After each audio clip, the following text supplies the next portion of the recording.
let's carry on now. This is the front cover of the Telegraph, Diane. There's actually a couple of interesting stories on the front cover of the Telegraph. Yes, and a photograph of Phoebe Waller-Bridge looking sumptuous. So the first story is that net zero could push energy bills up by £120 a year. I am enraged at this idea. Oh, really? I really am, because this is them pushing for the net zero thing, which I think is absolutely fabulous, but there's different ways to do it other than making us repeatedly put our hands in our pocket and pay for it. Well, it's always the poorest that get affected by these sort of net zero drives. It is, and part of this is to do with, like, the government expects the heat pumps to be the main replacement for boilers, and it's all about hydrogen, and they think that they could add £118 yes. to annual household bills. Now, I think you and I are not the most scientific in the world. I think that's right. So Steve is the person to ask about hydrogen production. Yeah. Oh, it's not even the production. Producing hydrogen relatively easily. You can get it out of seawater. Yes. Lovely.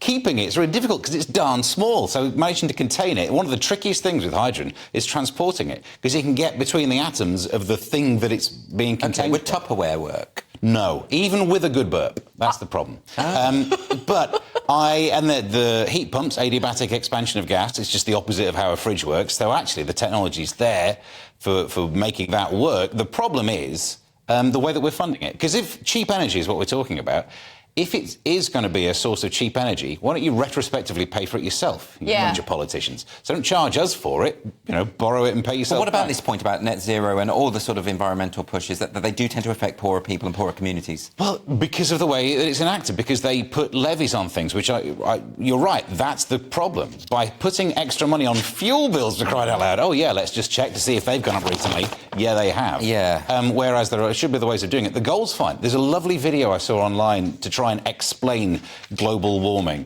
Yes. And it's this Sabine Hofstadter, this is really scientific video, and points out why everyone gets it wrong. You need to understand Planck's law to be able to understand global warming. So this is why people look at it and say, carbon don't make any sense. Turns out it's really difficult to get your head around it. So the idea of having hydrogen as a fuel, brilliant. Your byproduct's water.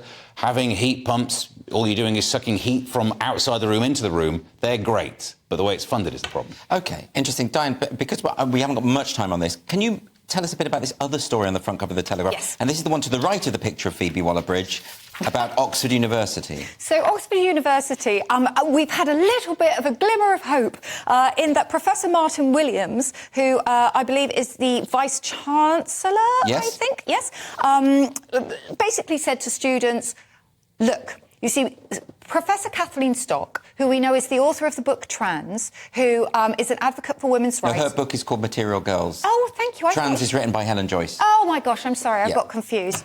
They're both on the bookshelf, so you get confused. Yes. So she was going to do a speech. Yes. And the students at Oxford University were like, no, we're going to deplatform you, we don't want to hear you talk because we don't agree with your ideas. Yes. In the debating society. Right, well, this is so the headline says Oxford insists freedom of speech is alive and well at university, but as you just say, the attempt by Oxford students to deplatform Kathleen Stock, when Helen Joyce was at Cambridge recently, they were standing outside with drums and horns trying to stop people from hearing what she had to say. Same thing happened to Simon Fanshawe, the co-founder of Stonewall, only the other week.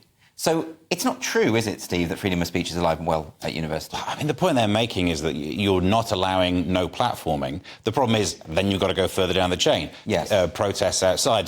They say that also people who disagree should have the opportunity to voice their opinions in the room. Yeah. But do it in a certain way. And look, I don't want to be the person to say there's no way it would be done in a polite and in no way upsetting manner to try and cause distractions in the room. Of course it would. They'll turn up with foghorns and everything. Just but it's interesting because these people have been no platform. They would be the first to say, I want my challengers to turn up and say why they think I'm wrong.